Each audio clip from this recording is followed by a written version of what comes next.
بچے کو لے کر جیسے جیسے وہ اپنا قدم خانے کعبہ کی طرف بڑھا رہے ہیں تو میری نگاہوں نے یہ دیکھا کہ اب حضرت عبد المطلب آگے بڑھ رہے ہیں یا خانے کعبہ خود چل کر آ رہا ہے. یہ میری نگاہوں نے فیصلہ نہ کیا، میں سمجھ نہ سکا. اور تو اور بات ہے، آخرکار میں نے ٹھہر کر جب حضرت عبد المطلب کی گود میں اس بچے کو دیکھا تو دیکھنے کے بعد میں یہی پکار اٹھا کہ یہ صرف سردار قریش ہی نہیں بلکہ پورے مکہ میں کسی عورت نے ایسا بچہ جنا ہی نہیں ہے جیسا کہ حضرت عبد المطلب کی گود میں موجود ہے. تو اے لوگوں، میرے سمجھ میں آ رہا ہے کہ ہو نہ ہو یہ جو خوشبو پھیلی ہوئی ہے، یہ جو خوشحالیاں ہم لوگوں کے اندر پھیلی ہوئی ہے، یہ اس بچے کے آنے کی برکت ہے. سبحان اللہ. یہ حضور کے میرے آقا صلی اللہ علیہ وسلم کو حضرت عبد المطلب لے جاتے ہیں، خانہ کعبہ کا طواف کراتے ہیں. خانہ کعبہ کا طواف کرانے کے بعد حضرت آمنہ رضی اللہ تعالیٰ عنہ کے گود میں پھر حضرت عبد المطلب میرے مصطفیٰ کو دے دیتے ہیں. حضرت آمنہ دیکھتی ہے، اپنے لختے جگر کو آپ دیکھتی رہ جاتی ہے. اس کے بعد تمام مکے کی عورتیں اکٹھا ہوتی ہیں اور مصطفیٰ کے رخ انور کا دیدار کر رہی ہے. سب یہی کہہ رہی ہیں کہ آج تک کسی کے نگاہوں نے ایسا بچہ نہیں دیکھا ہے جیسا بچہ آمنہ کے گود میں موجود ہے. ہم تو یہی صرف مکے ہی میں نہیں بلکہ جہاں تک گئے ہیں تمام بچوں کو دیکھا ہے، لیکن کسی کا بچہ ایسا نہیں ہے جیسا آمنہ کی گود میں موجود ہے. سبحان اللہ. اور کیوں کسی کے پاس ایسا بچہ ہوگا جب اللہ نے میرے نبی کے جیسا کسی کو بنایا ہی نہیں ہے، کسی کو پیدا ہی نہیں کیا ہے. تو مصطفیٰ جان رحمت صلی اللہ علیہ وسلم کے رخ انور کا دیدار مکے کے عورتیں کر رہی ہیں، آپس میں گفتگو کرتی ہیں. تو مکے کے تمام مرد بھی یہ خواہش کرتے ہیں کہ ہم بھی اس بچے کا دیدار کر لے جیسا بچہ پوری دنیا میں آیا ہی نہیں ہے. اب تمام عورتیں مکے کی حضور کے چہرے کا دیدار کرنے کے لیے آ رہی ہیں، تمام مرد آ رہے ہیں. گویا کہ آج مصطفیٰ جان رحمت صلی اللہ علیہ وسلم کا گھر، آپ کا گھر قیام گاہ اور یوں کہہ لیجئے دیدار کا ایک مقدس گھر بنا ہوا ہے جہاں پر تمام لوگ دیدار کر رہے ہیں. مصطفیٰ کے رخ انور کا دیدار کر کے اپنے آپ کو فیض حاصل کر رہے ہیں. میرے آقا صلی اللہ علیہ وسلم کی ولادت باسعادت ہوئی ہے اور مکے کی جب میرے آقا کی ولادت باسعادت ہوئی تو اس وقت جو عورتیں موجود تھی وہ خود بیان کرتی ہیں کہ جب آمنہ کے گود میں بچہ پیدا ہوا تو ہم لوگوں نے محسوس کیا کہ چاند اور ستارے سب جھکے جا رہے ہیں. تبھی تو اعلیٰ حضرت فرماتے ہیں کہ جن کے تلووں کو جھکی مصطفیٰ جان رحمت صلی اللہ علیہ وسلم کی شان کے عظمت کے حوالے سے کہتے ہیں کہ ان بھووں کی لطافت پہ لاکھوں سلام. مصطفیٰ جان رحمت صلی اللہ علیہ وسلم کی ولادت باسعادت ہوئی، مکے میں خوشحالی پیدا ہو گئی، پوری دنیا میں خوشحالی ہے. اور ایک دستور وہاں کا یہ تھا کہ جب بچے پیدا ہوتے تھے تو دودھ پلانے کے لیے دائیاں آتی تھی. وہی کچھ دور پر ایک قبیلہ تھا بنو سعد کا. تو جب یہ بات مشہور ہوتی ہے کہ مکے میں بہت سارے امسال بچے پیدا ہوئے ہیں اور جتنے بچے پیدا ہوئے ہیں وہ سب لڑکے پیدا ہوئے ہیں، آپس میں تمام عورتیں مشورہ کرتی ہیں قبیلے بنو سعد کی کہ چلو ہم سب چلتے ہیں اور چلنے کے بعد مکے چلو اور ان بچوں کو لا کر ان کی خدمت کی جائے جن کے خدمت کرنے کے بعد تمام مال اور دولت ہم کو میسر ہو. 10 عورتیں وہاں سے تیار ہوتی ہیں اور انہی میں حضرت حلیمہ سعدیہ بھی تیار ہوتی ہے. حضرت حلیمہ سعدیہ کی آج قسمت چمکنے والی ہے. تمام عورتوں کے پاس جو سواری موجود ہوتی ہے وہ فربہ ہوتی ہے، تندرست ہوتی ہے. المختصر سب کی سواریاں تیز رفتار میں مکے پہنچ جاتی ہے. حضرت حلیمہ سعدیہ کے پاس جو سواری تھی وہ بڑی ہی لاغر اور کمزور تھی. آپ کی سواری 7 7 जगहों पर बैठती है। बैठने के बाद मक्के में सबसे बाद में हजरत हलीमा सादिया पहुंचती है और मक्के से जो और बच्चे थे जो वहां से दाइया आई थी दूध पिलाने वाली, सबों ने एक एक बच्चों को ले लिया। मुस्तफा रहमत सल्लल्लाहु अलैहि वसल्लम के घर भी पहुंचती है। कई दाइया पहुंचने के बाद जब ये सुनती है कि ये बच्चा यतीम है तो वो पलट जाती है।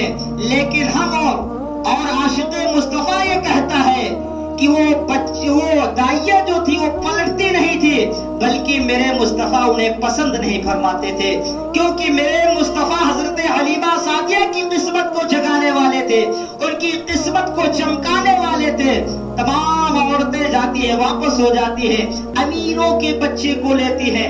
बाद में हजरत हलीमा सादिया पहुंचती है, कई घरों पर जाती है तो पता ये चलता है कि हमारे घर का बच्चा फला दाई लेकर गई, फला लेकर गई, अब हमारे घर बच्चा नहीं। कई घरों का जायजा लेने के बाद उन्हीं के साथ में जो औरतें आई थी उनमें से एक औरत से मुलाकात होती है। वो औरत कहती है कि तुम्हें कोई बच्चा मिला? हजरत हलीमा सादिया फरमाती नहीं, मुझे कोई बच्चा नहीं मिला है। हजरत हलीमा सादिया से वो औरत कहती है अगर तुम्हें कोई बच्चा नहीं मिला है, एक बच्चे को मैं बताती हूँ, जो सामने तुम मकान देख रही हो वो हजरत अब्दुल मुत्तलिब का मकान है, सरदारे कुरैश का मकान है। उनके घर पर एक बच्चा है और जाओ तुम उसे ले लो, उसकी परवरिश करो। हजरत हलीमा सादिया जब जाती है वहाँ पर पहुँचती, हजरत अब्दुल मुत्तलिब से मुलाकात करती है। हजरत अब्दुल मुत्तलिब से मुलाकात होती है। हजरत अब्दुल मुत्तलिब हजरत आमना के पास भेज देती है। जब भेजते हैं हजरत अब्दुल मुत्तलिब, हजरत हलीमा सादिया जाती है, सलाम पेश करती है और कहती है कि मैं आपके बच्चे को लेने आई हूँ और मैं उसकी परवरिश करना चाहती हूँ, मैं उसे दूध पिलाना चाहती हूँ, उसके बाद इनाम व इकराम हासिल करना चाहती हूँ। हजरत हलीमा सादिया जब ये जुमला कहती है, हजरत आमना रज़ी अल्लाह ताला अन्हा की आंखें अश्कबार हो जाती हैं, उनकी आंखों से आंसू टपकने लगते हैं। आप फरमाती हैं, ऐ हलीमा सादिया, जो तुम सोच कर आई हो वो माल और दौलत तुम्हें नहीं मिलने वाली है, क्योंकि इस बच्चे का बाप नहीं मौजूद है। हजरत हलीमा सादिया अर्ज करती है तो क्या हुआ, इस बच्चे का बाप नहीं मौजूद है, फिर भी हमें ये बच्चा दो, क्योंकि मैंने इसकी बड़ी तारीफ सुनी है। हजरत हलीमा सादिया को ये खबर नहीं थी कि ये बच्चा यतीम नहीं है, बल्कि यतीमों का पालनहार है, यतीमों का सहारा देने वाला है, गमज़दों को सहारा देने वाला है। तभी तो आला हजरत फरमाते हैं, गमज़दों को रज़ा मुज़्दा दीजिए की है, बेकसों का सहारा हमारा नबी, बेकसों का सहारा हमारा नबी। हजरत हलीमा सादिया रज़ी अल्लाह ताला अन्हा कहती नहीं, मैंने आपकी बच्ची की बड़ी तारीफ सुनी है, मैं आपके बच्चे को लेकर जाऊंगी। मेरे आका आराम फरमा है, सो रहे हैं। हजरत हलीमा सादिया तारीफ पहले सुन चुकी थी, उनके दिल में ये ख्वाहिश है कि मैं उस बच्चे का दीदार करूं जिस बच्चे की मैंने इतनी तारीफ सुनी है। हजरत हलीमा सादिया अर्ज करती है, ऐ बहन आमना, मुझे अपने बच्चे का दीदार तो करा दो, मैं आपके बच्चे को देख तो लूं। हजरत हलीमा सादिया रज़ी अल्लाह ताला अन्हा के कहने पर हजरत आमना रज़ी अल्लाह ताला अन्हा, मुस्तफा रहमत सल्लल्लाहु अलैहि वसल्लम आराम फरमा है, आपके ऊपर एक चादर डली हुई है। हजरत आमना रज़ी अल्लाह ताला अन्हा जैसे उस चादर मुबारक को आपके चेहरे से हटाते हैं, मेरे आका मुस्कुराने लगते हैं। सुभान अल्लाह। अगर कोई सोता हुआ आम बच्चा सोते हुए मुस्कुराए तो कितना खूबसूरत लगता है, लेकिन वो तो इमामुल अंबिया मुस्कुरा रहे हैं, नबियों के ताजदार मुस्कुरा रहे हैं, अल्लाह के हबीब मुस्कुरा रहे हैं। यूं कह लिया जाए कि मुस्तफा मुस्कुरा रहे हैं, सारी कायनात मुस्कुरा रही है। मुस्तफा सल्लल्लाहु अलैहि वसल्लम के चेहरे का दीदार हजरत हलीमा सादिया जैसे करती है, आप जल्दी से उन्हें अपनी गोद में ले लेती है, पेशानी को बोसा देती है और अर्ज करती है, बहन आमना, अब हमें किसी मालो दौलत की जरूरत नहीं है, बल्कि हमें मुस्तफा के और आपके इस लख्ते जिगर की खिदमत करने का मौका मिल जाए, यही हमारे लिए माल और दौलत ही हमारी कामयाबी है। सुभान अल्लाह। तो हजरत हलीमा सादिया रज़ी अल्लाह ताला अन्हा मेरे नबी को लेती है। लेने के बाद जब आप इधर से चलती है तो वो सवारी जो कबीले साथ से चलने में रास्ते में 7 जगहों पर बैठी थी, अब इधर से मुस्तफा जान रहमत सल्लल्लाहु अलैहि वसल्लम को हजरत हलीमा सादिया ने अपने गोद में ले लिया है। उस सवारी पर मुस्तफा का कदम पड़ा है। उस सवारी में अब इतनी ताकत आ गई है कि जितनी औरतें सबसे पहले मक्के से तमाम बच्चों को लेकर निकल चुकी थी, चंद ही लम्हों में हजरत हलीमा सादिया की सवारी उन सब से आगे निकल जाती है। सुभान अल्लाह। और तमाम औरतें रोकती हजरत हलीमा सादिया को और पूछती, आप तो काफी देर के बाद हमसे निकली है, लेकिन आपकी सवारी तो सबसे आगे निकल गई है, क्या आपने सवारी बदल ली है? क्या आपने सवारी को चेंज कर दिया है?